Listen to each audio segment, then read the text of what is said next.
What's up, my Yu-Gi Bros? I'm your host, the one, the only, the RJB0. Welcome to Yu-Gi-Oh! And Business Casual. So, the first few events of the Duelist Alliance format have happened, starting, I suppose, last weekend and continuing into this weekend. And so we are receiving the first few top 16 and top 8 and top 1 lists that have been coming in through the ARG and various other circuits in terms of Yu-Gi-Oh! News. And as I've been looking at those things, I've noticed something.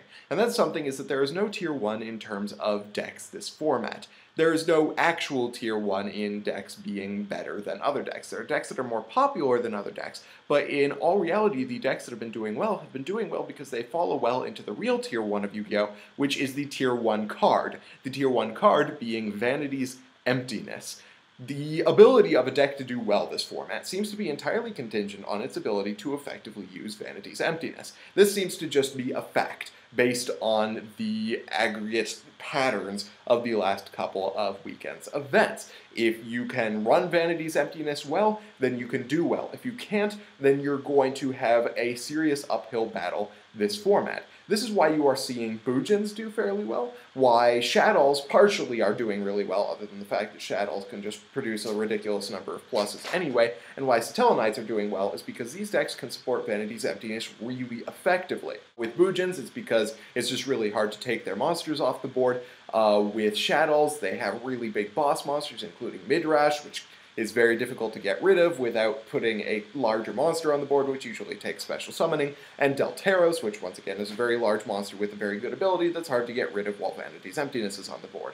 So all in all, it's just really tough for decks to get around Vanity's Emptiness this format, which is good news and bad news. It means, A, that a deck that can support Vanity's Emptiness really well, that couldn't do the rest of the format or the rest of the year, can start doing well again. For instance, Montreal Theory Thunder Family may stand a really good chance this format because of its ability to support Vanity's Emptiness. Dragon Rulers may be able to do really well with Vanity's Emptiness.